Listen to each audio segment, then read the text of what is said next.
21 de noviembre. Nada más hay que decir, hay que aclarar, fíjate que me llama mucho la atención cómo cuando en Ecuador hubo protestas, el gobierno ecuatoriano cerró las fronteras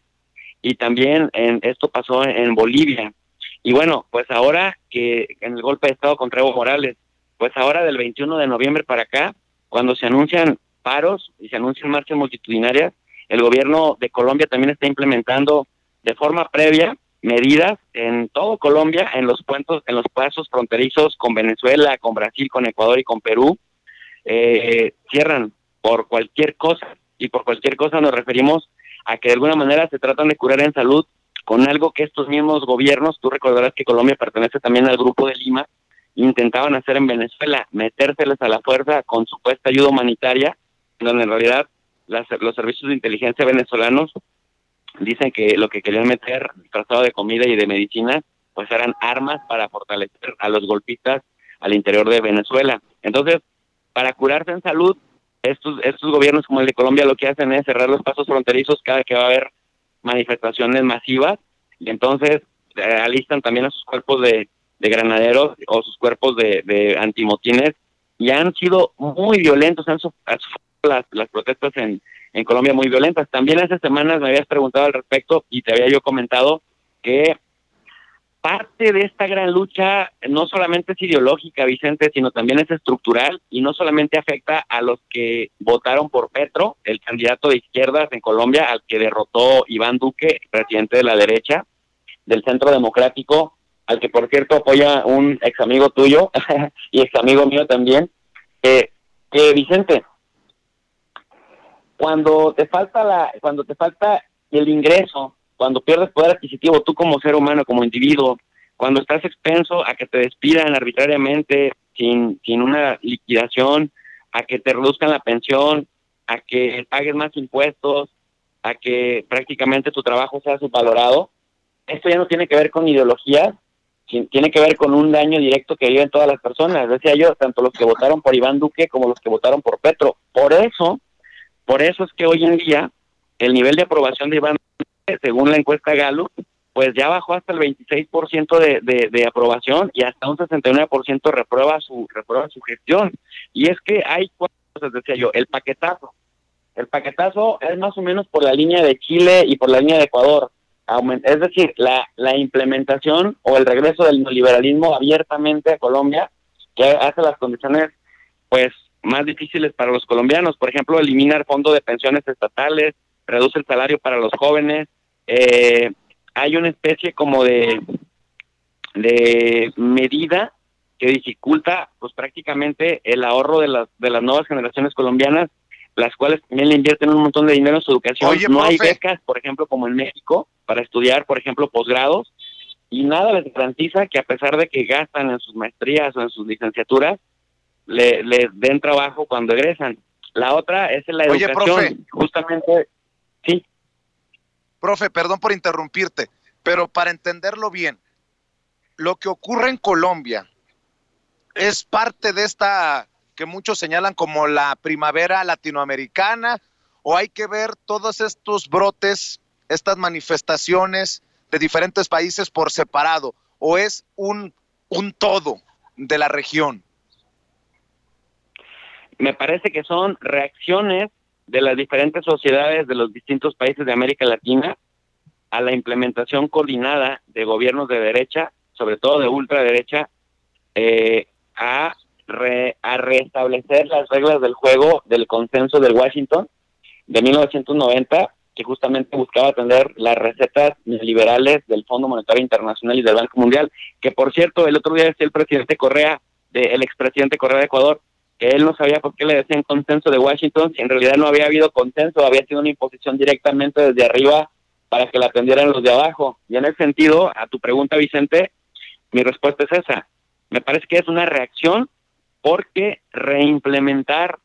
y traer a colación nuevamente y establecer, además por ley, en estos países, en Chile, en Ecuador, en Colombia, políticas públicas y leyes que hacen las condiciones de vida de las personas de a pie más difícil, como el tema de las pensiones, de la seguridad social, de la seguridad policial, del pago de impuestos más elevado, el recorte de de beneficios sociales que históricamente se habían ido ganando al Estado, pues me parece que trasciende, decía yo, la ideología de los manifestantes, y por eso es que hay diversos sectores en esas manifestaciones, Vicente, que en un momento de tranquilidad no comulgarían entre sí, pero que al verse todos afectados, pues salen a marchar. Por ejemplo, decía yo hace rato el tema de la educación en Colombia, ¿no? O sea, ahí ves a estudiantes de universidades públicas y de universidades privadas, codo a codo, movilizándose, echándole el cacerorazo.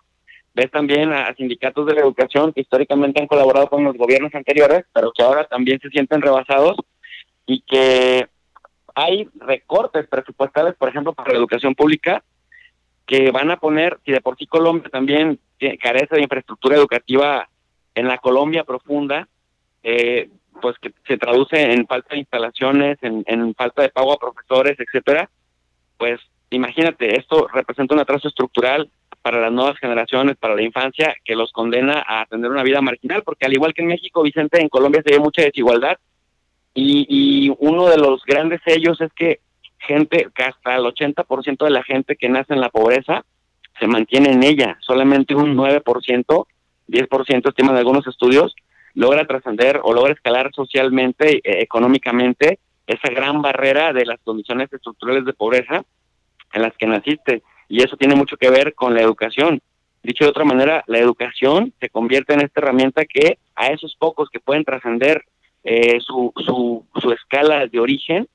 pues justamente les ayuda. Pero si abaratas la educación, si la golpeas, si la sacudes, si le quitas recursos, pues prácticamente condenas a todavía un mayor sector de la población a mantenerse en ese sector en el que había nacido. El otro tema, Vicente, tiene que ver también con las matanzas de indígenas y de líderes sociales y guerrilleros. Como sabrás o como recordarás, desde que se hicieron las pláticas de paz con las FARC y con otros grupos disidentes, todavía en los últimos 3 años de Juan Manuel Santos, y ahora en los 15 meses que ya lleva Iván Duque, han muerto o han matado, en realidad más que muerto, han asesinado a unos 400 líderes sociales, los cuales eran pues defensores del medio ambiente, activistas por la paz, bueno, algunos de ellos también exguerrilleros. En el caso particular de Iván Duque, que lleva 15 meses, decía yo, ya llevan 196 líderes sociales, gente que se dedicaba a promover pues la protección a indígenas, y que sobre todo pues el tema de las tierras, ¿no? El Colombia es un problema muy fuerte, como los gobiernos han desplazado a gente para quedarse con sus tierras, sobre todo cuando son tierras fértiles, y eso tiene que ver con el tema también de la minería. Hay una minería ilegal muy fuerte, casi a la par del narcotráfico, que genera mucha riqueza para ciertos sectores de la población, y esto genera muchas víctimas de los desplazamientos en Colombia. Y el otro, finalmente, Vicente, el cumplimiento del proceso de paz. Desde que llegó Iván Duque, algunos dicen que con el subpresidente, que en realidad está por encima de él, Álvaro Uribe Vélez, que es el líder del Centro Democrático, le han dado para atrás, le han dado vuelta atrás al cumplimiento del proceso de paz, y esto ha generado mucha desconfianza en los grupos armados que ya se habían desmovilizado, que ya se habían desarmado parcialmente, y que se iban cumpliendo paso a paso, impulsado por el expresidente Juan Manuel Santos.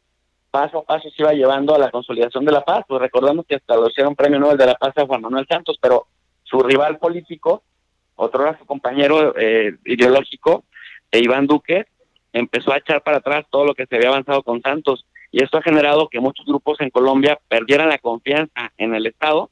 y se han regresado a la montaña a rearmarse y a mantener resistencia. Y fíjate que, Vicente, algo que mantuvo como algo crítico esto fueron las operaciones que hubo del ejército colombiano en contra de esta disidencia de las FARC y de algunos otros grupos paramilitares, que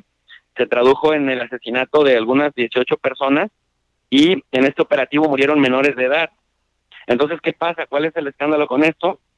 Pues que el gobierno lo había mantenido en secreto hasta que lo fueron a decir al Congreso colombiano, y cuando se revela, pues salta el escándalo tremendo, y Guillermo Botero, el que era en ese entonces ministro de Defensa, termina siendo despedido por Iván Duque. O sea, ahí se da pues, ¿no?, entre despido y renuncia, porque incluso se habla de un reportaje de The New York Times en el cual este señor Guillermo Botero, exministro de Defensa de Colombia, decía que se le había ordenado a los militares que doblaran el número de criminales y guerrilleros asesinados o capturados o forzados a rendirse en combate. Dicho de otra manera, lejos de reducir